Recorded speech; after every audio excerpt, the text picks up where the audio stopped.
तानिया के मुंह से ये बात सुनते ही अरमान को लगा जैसे उसके सिर पर आसमान टूट पड़ा हो। उसे लगा उसने गलत सुना है, इसलिए पूछा, क्या कह रही हो तानिया? तानिया उसी तरह खुशी भरी आवाज में बोली, मुझे पता था तुम्हें विश्वास नहीं होगा, पर मैं सचमुच पुणे आ रही हूँ। असल में मैं दिल्ली आई हूँ अपने चचेरी भाई की शादी में, तो यहाँ शादी हो जाने पर मैं वहाँ आ जाऊंगी, तो मुझे एयरपोर्ट लेने आ जाना, ओके? कहते हुए उसने कॉल कट कर दिया। अरमान सिर पर हाथ रखकर बैठ गया। वो अब कोई बहाना नहीं बना सकता था, उसे ये पता था। पर तानिया जब आकर देखेगी कि उसकी शादी हो चुकी है, तो फिर क्या होगा? और रिद्धिमा को जब तानिया और उसके रिश्ते के बारे में पता चलेगा, तब क्या होगा? और पापा को पता चलेगा, तब क्या होगा? और उधर मम्मा, तानिया को 1 मिनट नहीं लगेगा रिद्धिमा के बारे में बताने के लिए। तब मम्मा की क्या प्रतिक्रिया होगी? अरमान को लगा उसका सिर चकरा रहा है। वो सोच भी नहीं सकता था कि तानिया इस तरह यहाँ अचानक आ धमकेगी, और रिद्धिमा को वो आज उसके और तानिया के रिश्ते के बारे में बताने ही वाला था। ये सच है कि रिद्धिमा से पहले वो तानिया को ही अपना लाइफ पार्टनर बनाना चाहता था। तानिया खूबसूरत थी, मॉडर्न थी और डॉक्टर थी। उनकी फैमिली के साथ मम्मा के संबंध बहुत पुराने थे। उनसे रिश्ता जोड़ने पर अरमान का भविष्य बहुत सुरक्षित और शायद खूबसूरत भी होता। पर यहाँ आने के बाद अरमान की जिंदगी अचानक से पलट गई थी। वो अभी भी ये फैसला नहीं ले पाया था कि उसे ऑस्ट्रेलिया वापस जाना है या यहीं रहना है। पर अब पापा और रिद्धिमा से दूर रहने की बात उसे तकलीफ देती थी। अरमान खुद के दिल को टटोलने लगा। क्या उसे रिद्धिमा से प्यार हो गया है? शायद, क्योंकि तानिया से अलग होते हुए उसे इतनी तकलीफ तो नहीं हुई जितनी रिद्धिमा से होने की बात सोचते ही उसे हो रही है। रिद्धिमा की ओर अपने खिंचाव को महसूस करते हुए वो इस रिश्ते को एक मौका देना चाहता था, पर इसके लिए उसे टाइम चाहिए था, और तानिया का यहाँ आना सब गुड़ गोबर करने वाला था। अरमान को लगा उसे रिद्धिमा को कल सुबह ही सब बातें साफ बता देनी चाहिए, वरना पता नहीं क्या हो। वो यही सोचकर अपने कमरे में आ गया और लेट गया। पास के बेड पर राहुल और आर्यन बेखबर सो रहे थे, पर अरमान को नींद नहीं आ रही थी। उसे बस इंतजार था सुबह होने का, जब रिद्धिमा को उसे सारी बातें बतानी थी। सुबह अरमान की नींद खुली बाहर से आने वाले शोर से। असल में कल ही उस गेस्ट हाउस में एक ग्रुप आया था जिनकी यहाँ कोई डांसिंग प्रतियोगिता थी। आने के बाद से ही वो जोर शोर से अपनी प्रैक्टिस कर रहे थे। उस ग्रुप में ज्यादातर बच्चे और किशोर किशोरी थे। अरमान उठकर बालकनी में आया तो देखा धीमी धीमी बारिश हो रही थी और आसमान में काले काले बादल उमड़ घुमड़ रहे थे। उसने नीचे के मैदान की ओर देखा तो पाया कि वहाँ डांसिंग ग्रुप के सारे सदस्य मौजूद थे और डांस प्रैक्टिस कर रहे थे। उन्होंने एक स्टेज भी बनाया हुआ था और मैदान के चारों तरफ स्पीकर लगाया हुआ था जिसमें बज रहे गाने की धुन पर वो थिरक रहे थे। रात को शायद अच्छी बारिश हुई थी, इसलिए मैदान की मिट्टी गीली हो गई थी और कीचड़ जैसा हो गया था, पर उन्हें इसकी कोई परवाह नहीं थी। तभी अरमान ने आश्चर्य से देखा रिद्धिमा और उसके सारे दोस्त भी वहाँ मौजूद थे। अरमान ने सुना था मुस्कान बहुत अच्छी डांसर थी, पर आज पहली बार देखने को मिला कि वो कितना परफेक्ट डांस करती है। अरमान ने देखा मुस्कान बच्चों को कोई स्टेप सिखा रही थी और उसके बाकी दोस्त साइड में खड़े थे, जिसमें रिद्धिमा भी थी। रिद्धिमा को देखते ही अरमान के होठों पर मुस्कान आ गई। उसे लगा इससे अच्छा मौका कभी नहीं मिलेगा जब वो रिद्धिमा को दूर से ही सही पर निहारता रहे। कुछ ही देर में उसने देखा मुस्कान रिद्धिमा की ओर मुड़कर कुछ कह रही है, पर रिद्धिमा ना में सिर हिला रही है। तभी मुस्कान उसका हाथ पकड़कर खींचती है और एक फटकार लगाती है। अरमान ने देखा रिद्धिमा आकर उसके पास खड़ी हो गई है और अपने दुपट्टे को कमर में खोस लिया है। फिर उन बच्चों को कोई नया स्टेप सिखाने लगी। मुस्कान और रिद्धिमा अब स्टेप सिखा रहे थे और बच्चे डांस कर रहे थे। कोई शास्त्रीय संगीत बज रहा था जो अरमान ने इससे पहले कभी नहीं सुना था। मुस्कान और रिद्धिमा भी कोई शास्त्रीय नृत्य ही कर रहे थे। अरमान ने ख्याल किया मुस्कान एकदम परफेक्ट डांस कर रही थी और रिद्धिमा बीच बीच में रुक रही थी और मुस्कान के स्टेप की नकल कर रही थी। पर अरमान को तो रिद्धिमा का डांस ही ज्यादा अच्छा लग रहा था। कहते हैं ना, प्यार में इंसान इतना अंधा हो जाता है कि अपने प्रिय के दोष भी गुण बन जाते हैं उसके लिए। आज शायद अरमान का वही हाल था। रिद्धिमा जब भी रुक जाती और मुस्कान की डांट खाते हुए मासूम सा चेहरा बनाती, अरमान का प्यार उमड़ आता उस पर। वो मुस्कुराते हुए उन दोनों का डांस देख रहा था कि तभी मुस्कान का पैर फिसला और वो धम से नीचे गिरी और कीचड़ से उसका चेहरा पुत गया। और रिद्धिमा खिलखिलाकर हंस पड़ी। अरमान के होंठ मुस्कुरा उठे। उसे पता नहीं था कि इस लड़की को खिलखिलाना भी आता है। और कहते हैं ना, इंसान जब मुस्कुराता है तो सबसे खूबसूरत लगता है। पर रिद्धिमा तो खिलखिलाते हुए जैसे कोई हूर लग रही थी। अरमान के दिल ने कहा, तूने उससे शादी करके उसकी सारी खुशी छीन ली अरमान। रिद्धिमा तो एक खूबसूरत तितली की तरह है, जिसे जबरदस्ती कोई पकड़ कर रखे तो वो मुरझा जाती है। तो खुद से वादा कर कि उसकी हंसी तू वापस लाएगा, उसे इतनी खुशी देगा कि वो फिर से चहकने लगेगी। तभी उसने देखा कि मुस्कान ने रिद्धिमा को खिलखिलाते हुए देखकर उसकी कलाई को पकड़कर खींचा और रिद्धिमा भी धड़ाम से कीचड़ में गिर गई। उसे गिरता देख राहुल ठहाका लगा रहा था कि तभी मुस्कान ने कीचड़ का गोला बनाकर उस पर फेंका और राहुल का चेहरा और कपड़े कीचड़ से सन गए। राहुल ने चिल्लाते हुए मुस्कान को पकड़ने की कोशिश की और मुस्कान भागते हुए आर्यन से टकराई और दोनों गिर पड़े।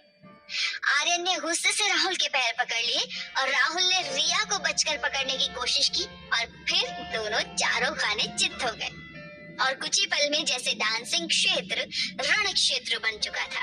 सारे बच्चे भी एक दूसरे के ऊपर कीचड़ फेंकने में लगे थे। उधर स्पीकर में पता नहीं कोई गाना नागिन गिन गिन कर मर गई आ रहा था। अचानक राहुल और मुस्कान नागिन डांस करने लगे और बच्चे भी उनकी नकल करने लगे। अरमान जोर से हंस पड़ा। तभी मुस्कान की नजर उस पर पड़ी और उसने कीचड़ का गोला बनाया और अरमान की तरफ निशाना साधा। वो गोला सीधा अरमान के कपड़े पर आकर गिरा और अरमान कीचड़ से लथपथ था। उसे मुस्कान की आवाज सुनाई दी, सर यहाँ आइए, वहाँ अकेले अकेले बोर हो रहे होंगे। राहुल ने भी आवाज लगाई, आ जाइए सर। अरमान यूं तो कीचड़ से डरता था, पर इनकी खुशी और मस्ती देखकर वो खुद को रोक नहीं पाया, पर प्रॉमिस ली कि कोई उस पर कीचड़ नहीं फेंकेगा और मैदान में आया और सबकी ओर देखते हुए बोला, तुम बच्चे हो क्या सब, जाओ जाकर कपड़े चेंज करो। तभी कुछ बच्चे कीचड़ के छोटे छोटे गोले बनाकर अरमान पर फेंकने लगे और अरमान उनसे बचने की कोशिश करते हुए पीछे हटा और पता नहीं किसने वहाँ पानी भरा बड़ा सा टब रखा था। उससे टकराता हुआ अरमान उसके अंदर गिर पड़ा और सिर से पैर तक पानी से सराबोर हो गया। अब तो मैदान में हंसी की फुहार होने लगी। अरमान जल्दी से उठ खड़ा हुआ और सीरियस चेहरा बनाकर सबकी तरफ देखा। सब ऐसे चुप हो गए मानो उन्हें सांप सूंघ गया हो। कुछ देर वहाँ सन्नाटा छाया रहा, पर जैसे ही अरमान जाने को मुड़ा, चारों तरफ से जैसे हंसी का फव्वारा छूट पड़ा। अरमान घूमा और उसकी नजर रिद्धिमा पर पड़ी, जो हंस रही थी, पर अरमान को अपनी तरफ देखते पाकर अपने होठों को दबाते हुए हंसी रोकने का निरर्थक प्रयत्न कर रही थी। कीचड़ से लथपथ वो बिल्कुल एक खूबसूरत भूतनी लग रही थी और ये बात दिमाग में आते ही अरमान की हंसी छूट गई। उसे हंसते देखकर फिर से मैदान में ठहाके गूंजने लगे। तभी जोर की बारिश शुरू हो गई और बारिश देखते ही सारे डांसिंग ग्रुप ने पोजीशन ले ली और नए गाने की धुन पर थिरकने लगे। चाक दूम दूम चाक दूम दूम, घोड़े जैसी चाल, हाथी जैसे दुम, ओ सावन राजा कहाँ से आए तुम। तभी राहुल उठा और मुस्कान का हाथ पकड़कर गाने के बोल के साथ गा उठा, कोई लड़की है जब वो हंसती है, बारिश होती है छनक छनक चुम चुम। मुस्कान गा उठी, कोई लड़का है जब वो गाता है, चाक दूम दूम चाक दूम दुम सावन आता है घुमड़ घुमड़ घुम घुम। सब गाने की धुन पर नृत्य करने में मशगूल थे और अरमान अवाक सा उन्हें देख रहा था। कितनी खूबसूरत दुनिया थी। बारिश भी खुशी का कोई कारण बन सकती है या लोग इसका भी आनंद उठा सकते हैं, उसे पता ही नहीं था। आज पता नहीं उसका मन कर रहा था कि इस गंभीरता के चोले को उतार कर फेंक दे और इनके साथ ऐसी मस्ती करने में खो जाए। तभी उसने नोटिस किया कि रिद्धिमा एक तरफ चुप सी खड़ी हो गई थी। उसका बदन हल्के हल्के थिरक तो रहा था, पर उस धुन पर वो नाच नहीं रही थी। वो मुस्कुरा उठा और गाने के बोल के साथ स्वर मिलाता हुआ रिद्धिमा का हाथ पकड़कर खींचकर गा उठा, अम्बर झुका झुका सा है, सब कुछ रुका रुका सा है, छाया समा कितना प्यारा, सावन का समझो इशारा, ऐसे मौसम में तुम भी कुछ कहो, तुम भी कुछ करो, खड़ी हो क्यों गुमसुम। रिद्धिमा ने अवाक नजरों से देखा तो वो सबके साथ नृत्य की धुन पर कदम मिलाते हुए गा उठा, कोई लड़की है जब वो हंसती है, बारिश होती है छनक छनक चुम चुम। रिद्धिमा मुस्कुरा उठी और गा उठी, कोई लड़का है जब वो गाता है, सावन आता है, घुमड़ घुमड़ घूम घूम। सब अपनी अपनी मस्ती की धुन में थिरक रहे थे और अरमान रिद्धिमा के दिल में एक नई धुन बजने लगी थी, प्यार की धुन, जिस पर वो सारी जिंदगी थिरकना चाहते थे। पुणे वापस लौटते हुए सब बहुत खुश थे और अरमान तो न जाने किन सपनों की दुनिया में खोया हुआ था कि तान्या के आने की बात ही भूल चुका था। शाम को जब वो लोग घर पहुंचे तो पुणे में भी बारिश हो रही थी। काकी के हाथ का गर्मा गर्म खाना खाते हुए अरमान बहुत चहक रहा था और रिद्धिमा भी मंद मंद मुस्कुरा रही थी, जो डॉक्टर मलिक की नजरों से छुपा नहीं था।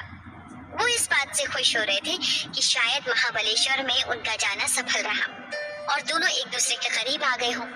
उन्हें इस बात की भी चिंता खाई जाती थी कि पता नहीं कब अरमान ऑस्ट्रेलिया जाने की बात करे और डॉक्टर मलिक रोक ना पाए। उन्हें खुद से ज्यादा चिंता रिद्धिमा की सताती थी, जिसने उनके कहने पर अरमान से विवाह कर लिया था। वो खुद को उस लड़की के सामने अपराधी समझते थे। रिद्धिमा जब कमरे में आई तो देखा अरमान फोन पर बिजी था। रिद्धिमा ने सोफे पर अपना बैग ठीक किया और सोने ही वाली थी कि अरमान उसकी तरफ देखकर बोल उठा, रिद्धिमा, तुमसे कुछ जरूरी बात करनी है। रिद्धिमा ने देखा अरमान के चेहरे से पता चल रहा था कि वो कुछ गहरी सोच में था। उसे आश्चर्य हुआ कि कुछ ही देर पहले इतने खुश इंसान को ये अचानक क्या हो गया। उसने तुरंत कहा, हाँ मैं सुन रही हूँ। अरमान कुछ देर सोचता रहा, फिर गला खखारता हुआ बोला, रिद्धिमा, तुम तो जानती हो मैं ऑस्ट्रेलिया में पला बड़ा हूँ, पर ये नहीं जानती कि मम्मा का एक सपना है कि मैं वहीं उनके हॉस्पिटल को ज्वाइन करूँ और वहीं रहूँ। इतना सुनते ही रिद्धिमा का दिल धक से रह गया। क्या अरमान वापस लौटने की बात करने वाला है? फिर ये महाबलेश्वर जाना, वहां उसके करीब आने की कोशिश करना, उससे इतना घुलना मिलना, ये सब क्या था? वो खुद की भावनाओं पर काबू रखते हुए बोली, ये तो स्वाभाविक है। अरमान ने सिर हिलाया, फिर बोला, और तुम सोच सकती होगी कि शायद मेरा भी यही सपना था, क्योंकि बचपन से ही मैं पापा से ज्यादा मम्मा से जुड़ा हुआ था और इतने सालों में पापा के साथ कोई खास कांटेक्ट नहीं था मेरा। पर यहाँ आने के बाद पता नहीं कैसे सब चीज इधर उधर हो गई। तुमसे मेरी शादी हो गई और मुझे धीरे धीरे इस जगह से प्यार हो गया। पापा से बहुत ज्यादा लगाव हो गया, पापा के हॉस्पिटल से लगाव हो गया और तुमसे कहकर वो अचानक रुक गया। रिद्धिमा की ओर देखा और पाया रिद्धिमा उसे ही देख रही थी। वो नजरें नीची करते हुए बोला, मम्मा को शायद हमारी शादी के बारे में नहीं पता। रिद्धिमा कुछ कुछ समझने की कोशिश करते हुए बोली, तुम्हारी मम्मा आ रही है यहाँ? अरमान ने नाम में सिर हिलाया और बोला, मेरी एक दोस्त आ रही है और मैं जानता हूँ कि उसे ये बात पता चलने पर 1 मिनट भी नहीं लगेगी मम्मा को बताने में और मम्मा को बहुत दुख होगा। रिद्धिमा कहने जा रही थी पर अरमान उसे रोकते हुए बोला, पहले मेरी बात सुन लो रिद्धिमा। तुम यही पूछोगी ना कि अगर मैं इस रिश्ते या शादी को बनाकर रखना चाहता हूँ तो कब तक मम्मा से छुपाऊंगा? मैं मम्मा को जरूर बताऊंगा, पर उससे पहले मुझे पूरी तरह से खुद पर यकीन होना चाहिए कि मैं क्या चाहता हूँ या तुम क्या चाहती हो। रिद्धिमा धीरे से बोली, तो क्या तुम्हें अभी भी यकीन नहीं है? अरमान जल्दी से बोला, मैं तो यही समझना चाहता हूँ रिद्धिमा, पर इसके लिए मुझे थोड़ा टाइम चाहिए और मैं चाहता हूँ तुम भी अपने दिल को टटोलो, हम एक दूसरे को अच्छी तरह से जान लें और फिर आगे बढ़ें। पर अब तान्या के आने पर सब गड़बड़ हो गया। तान्या का नाम सुनकर रिद्धिमा चौंक पड़ी, फिर बोली, अब मुझसे क्या चाहते हो? अरमान थोड़ी देर चुप रहा, फिर बोला, पहले बोलो, मुझे गलत नहीं समझोगी। आप बताओ क्या करना है? तान्या 1-2 दिन यहाँ रुकेगी और मैं चाहता हूँ हमारी शादी की बात उससे छुपे रहे। मैं पापा को समझा दूंगा, पर तुम। रिद्धिमा उसकी बात को बीच में ही रोककर बोली, मैं अपने सारे सामान यहाँ से हटा दूंगी और कल अपने घर यानी शशांक पापा के घर चली जाऊंगी और तान्या के जाने के बाद ही वापस आऊंगी। अरमान सोच भी नहीं सकता था रिद्धिमा इतनी जल्दी मान जाएगी। फिर भी उसने पूछा, तुमने बुरा तो नहीं माना रिद्धिमा? तुम्हें कोई परेशानी तो नहीं होगी? रिद्धिमा उसकी तरफ देखते हुए बोली, एक दूसरे की परेशानी को समझना और उसमें मदद करना दोस्ती के अंतर्गत आता है अरमान। मैं बस इतना चाहती हूँ इस वजह से आपकी मम्मा और मलिक अंकल को कोई परेशानी ना हो। अरमान मुस्कुराते हुए बोला, थैंक यू मेरी नई दोस्त, तुमने मुझे इतनी बड़ी उलझन से बचा लिया। समझ सकता हूँ सब लोग तुम्हें इतना प्यार क्यों करते हैं। रिद्धिमा मुस्कुराई और बोली, गुड नाइट अरमान। अरमान गुड नाइट कहता हुआ अपने बेड पर लेट गया और आंखें बंद कर ली। कुछ देर बाद उसने आंखें खोली और देखा रिद्धिमा गहरी नींद में सोई हुई थी। उसने गुलाबी रंग की नाइटी पहनी थी और खुद के गले तक लिहाफ ओढ़ रखा था, मानो नींद में भी उसे ये ख्याल रखना है कि कहीं कपड़े अस्त व्यस्त ना हो जाएं। उसके बाल चेहरे पर बिखर रहे थे और होठों पर एक प्यारी सी मुस्कान थी, मानो कोई प्यारा सा सपना देख रही हो। अरमान कुछ देर उसे निहारता रहा, फिर बुदबुदाया, तुम्हें जितना पहचान पा रहा हूँ उतना ही तुमसे प्यार होता जा रहा है रिद्धिमा, और शायद मेरा दिल भी यही चाहता है कि तुम्हारे प्यार में डूब जाऊं। अगले दिन अरमान ने डॉक्टर मलिक से बात की और उन्हें भी इस बात के लिए राजी कर लिया कि तानिया को कुछ न बताएं। रिद्धिमा ने अपने सारे सामान अलमारी में रख दिए और अपने घर जाने की तैयारी करने लगी, जिसे देखकर अरमान का दिल बैठा जा रहा था। उसे लग रहा था कि अभी अभी तो वो साथ हुए थे, एक दूसरे को पहचानने की कोशिश कर रहे थे।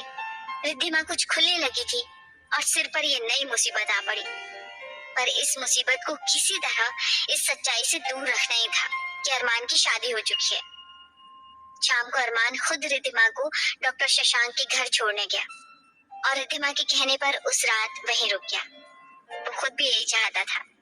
अरमान ने देखा डॉक्टर शशांक का बंगलो बहुत ही खूबसूरत था। शाम को दोनों बगीचे में टहलने को निकले, जहाँ रिद्धिमा ने उन पेड़ों से उसकी मुलाकात करवाई जो डॉक्टर शशांक ने दूर देशों से मंगवाए थे और खुद उनकी देखभाल करते थे। बंगलों का हर सामान बहुत ही सलीके और सुंदर ढंग से सजा हुआ था और आज अरमान को पता चला कि रिद्धिमा शादी के बाद से रोज एक बार जरूर इस बंगलों में आती है। रात को डिनर के बाद रिद्धिमा अपने एल्बम ले आई, जिसमें उसकी मम्मा और शशांक पापा की तस्वीरें थी, पर कहीं भी रिद्धिमा की अपने पापा की फोटो नहीं थी। पर अरमान ने कुछ पूछना उचित नहीं समझा। रिद्धिमा बड़े उत्साहित होकर अपने बचपन और किशोर अवस्था की फोटोज दिखा रही थी और अरमान भी बड़े ध्यान से देख रहा था। रिद्धिमा बातें करती जा रही थी और एल्बम दिखाती जा रही थी। अचानक एक एल्बम को देखकर ठिठक गई और उसे साइड में रख दिया और दूसरी एल्बम दिखाने लगी, जो अरमान की नजर से छुपा नहीं था। सारे एल्बम दिखाकर रिद्धिमा उन्हें कमरे में ले जाने ही वाली थी कि अरमान बोल उठा, अब इतनी देर हो गई है तो क्यों ना एक कॉफी हो जाए। क्यों रिद्धिमा? रिद्धिमा मुस्कुराकर बोली, मैं भी लाती हूँ। उसके जाने के बाद अरमान ने धीरे से एल्बम का बक्सा खोला और वो एल्बम ढूंढने लगा। वो सबसे नीचे रखा था। अरमान ने उसे उठाया और जल्दी से पलटने लगा। उसमें भी शुरू में रिद्धिमा के बचपन के फोटोज ही थे। उसके साथ शायद राहुल, मुस्कान, प्रिया, आर्यन थे। चेहरे से ऐसा लग रहा था। कुछ फोटो में अतुल भी दिखा, जहाँ रिद्धिमा उसे राखी बांध रही थी। अरमान ने मन में सोचा, बचपन के दोस्त हैं सबके सब। अचानक अरमान एक जगह पर रुक गया। कोई लड़का था जो रिद्धिमा के साथ था। अरमान उसे पहचान नहीं पाया। पहले तो वो लड़का रिद्धिमा के दोस्तों के ग्रुप में ही था, पर फिर रिद्धिमा और उसकी ही ढेर सारी तस्वीरें थी। कहीं दोनों झूले पर झूलते हुए, कहीं एक दूसरे का हाथ पकड़कर बैठे हुए, कहीं एक दूसरे को कुछ खिलाते हुए। ऐसे ही न जाने कितनी सारी तस्वीरें थी और अरमान समझ सकता था कि तब रिद्धिमा की उम्र 15-16 साल की होगी। उसके और उस लड़के की ढेर सारी तस्वीरें थी जो शायद रिद्धिमा के 16 से 18 के बीच की होंगी। और उसके बाद एकाएक उस लड़के की तस्वीरें खत्म हो गई और उसके बाद रिद्धिमा की अपने दोस्तों के साथ तस्वीरें थी। अरमान जहाँ हैरत में था, वहीं उसे थोड़ी जलन भी हो रही थी। रिद्धिमा उस लड़के के साथ कितनी खुश दिख रही थी, मानो उसे सारा जहान मिल गया हो। तभी अरमान ने आहट सुनी और जल्दी से एल्बम जहाँ था वहाँ रख दिया और दरवाजे के पास आया तो देखा रिद्धिमा कॉफी ले आ रही थी। उसने रिद्धिमा से एक कप लिया और मुस्कुराते हुए थैंक यू कहा और बोला, रिद्धिमा, तुम्हारे दोस्त क्या बचपन से ही तुम्हारे साथ थे? रिद्धिमा ने हाँ में सिर हिलाया और बोली, हाँ, मैं, मुस्कान, राहुल, रिया और आर्यन एक ही क्लास में थे और अतुल हमारे सीनियर थे। हमने साथ ही प्राइमरी, सेकेंडरी और हायर सेकेंडरी की पढ़ाई की और फिर मेडिकल की भी। अरमान मुस्कुराया, फिर बोला, इसका मतलब है सभी पुणे से ही हैं। अच्छी बात है, वरना दोस्तों से बिछड़ने का बड़ा दुख होता है। रिद्धिमा ने मुस्कुराते हुए सिर हिलाया और कॉफी पीने लगी। अरमान बोला, एक बात पूछूं? बुरा तो नहीं मानोगी? रिद्धिमा ने उसकी ओर प्रश्न सूचक निगाहों से देखा तो वो बोल पड़ा, राहुल, मुस्कान, रिया, आर्यन, इन लोगों ने तो एक दूसरे को पसंद कर लिया होगा पहले ही। तो क्या तुम्हारी लाइफ में कोई ऐसा लड़का नहीं था जिसे तुम पसंद करो? रिद्धिमा ये बात सुनकर कुछ देर चुप रही, फिर बोली, मुझे लगता है हमें अब सो जाना चाहिए क्योंकि सुबह आपको हॉस्पिटल जाना है। अरमान समझ गया कि रिद्धिमा बात को टाल रही है, पर इससे ज्यादा वो कुछ पूछ नहीं सकता था, इसलिए रिद्धिमा को गुड नाइट कहकर अपने कमरे में सोने चला गया। पर सोने के बाद भी उसे वो तस्वीरें याद आने लगी जिसमें रिद्धिमा किसी और के साथ बहुत खुश थी। उसे अचानक महसूस हुआ जैसे रिद्धिमा को किसी और के साथ देखना उसके लिए असंभव है। वो रिद्धिमा की खुशी चाहता है, लेकिन सिर्फ अपने साथ, किसी और के साथ नहीं। अगले दिन शाम को अरमान तानिया को एयरपोर्ट लेने गया। तानिया उसे देखकर दौड़ते हुए आई और उसके गले लग गई और आंसू भरी आंखों से बोली, मैंने तुम्हें बहुत मिस किया अरमान। अरमान ने यूं ही बोल दिया, मैंने भी। झूठ, हफ्ते में एक बार भी फोन करना तुम्हें याद तो रहता नहीं और कह रहे हो मिस किया। अरे तुम तो हर दिन में 2 बार फोन करती थी, मुझे मौका ही नहीं मिलता था। तानिया उसे हल्के से धक्का मारते हुए बोली, बातें बनाना कोई तुमसे सीखे। वैसे तुम्हें पता है अरमान, मुझे इंडिया बहुत पसंद आया। हाँ, दिल्ली में गंदगी जरूर ज्यादा है, पर लोग बड़े जिंदा दिल हैं। तो रह जाओ यहीं। इंडिया घूमने के लिए ठीक है, पर रहने के लिए कभी नहीं। पापा मम्मा तो अब आना ही नहीं चाहते हैं। मैं ही जिद करके आ गई क्योंकि मुझे मेरे कजिन को मनाना था कि वो भी ऑस्ट्रेलिया चला आए, और वो मान गया। तानिया ने नाम ही सिर हिलाकर मुंह बनाते हुए कहा, पता नहीं उसकी अक्ल क्यों घास चढ़ने गई है। कहता है अपने मम्मा पापा को छोड़कर कहीं नहीं जाएगा वो। उसकी अच्छी जॉब लगी थी ऑस्ट्रेलिया में, पर उसने मना कर दिया। अचानक अरमान बोल उठा, हाँ, ये जगह ही ऐसी है, प्यार हो जाता है। तानिया ने उसे टेढ़ी नजरों से देखा और पूछा, तुम्हें भी हो गया है क्या? अरमान रिद्धिमा की यादों में खोया हुआ बोला, हाँ, बेइंतहा। क्यों ना हो, क्यों ना हो, वो है ही ऐसी। तानिया उसकी आंखों के सामने हाथ हिलाते हुए, अरमान, तुम किसकी बात कर रहे हो? अचानक अरमान को होश आया कि वो क्या कह रहा है। उसने जल्दी से कहा, मैं इंडिया की बात कर रहा हूँ तानिया। तुम्हें पता है, यहाँ लोग इंडिया को अपनी माता मानते हैं और उनसे बहुत प्यार करते हैं। यहाँ के लोग बड़े सीधे साधे होते हैं और जल्दी ही घुल मिल जाते हैं। तानिया उसकी तरफ देखते हुए सशंकित आवाज में बोली, तुम्हारा इरादा बदल तो नहीं गया अरमान इंडिया आकर? अरमान तानिया की तरफ देखकर मुस्कुराते हुए बोला, अरे नहीं, पापा हॉस्पिटल से आ गए होंगे और तुमसे मिलने को बेताब होंगे। अरे वाह, मैं भी उनसे मिलना चाहती हूँ। वैसे अरमान, उन्हें हमारा रिश्ता पता है क्या? अरमान ने नाम सिर हिलाया, फिर बोला, पापा चाहते हैं मैं उनकी पसंद की लड़की से शादी करूं और यहाँ रहूं, इसलिए मैंने उनसे अभी ये बात छुपाई है। मैंने सोचा जब वो पूरी तरह से स्वस्थ हो जाएंगे तब आराम से बताऊंगा। तानिया ने सिर हिलाया और कार का दरवाजा खोलकर सामने की सीट पर बैठते हुए बोली, वैसे पुणे इतनी बुरी जगह नहीं लग रही है जितना तुम्हें बताया था फोन पर। हम शादी के बाद कभी कभी यहाँ घूमने आ सकते हैं, है ना अरमान? अरमान ने बेमन से सिर हिलाया और रास्ते की तरफ देखने लगा। तानिया बाहर देखते हुए कोई गीत गुनगुनाने लगी।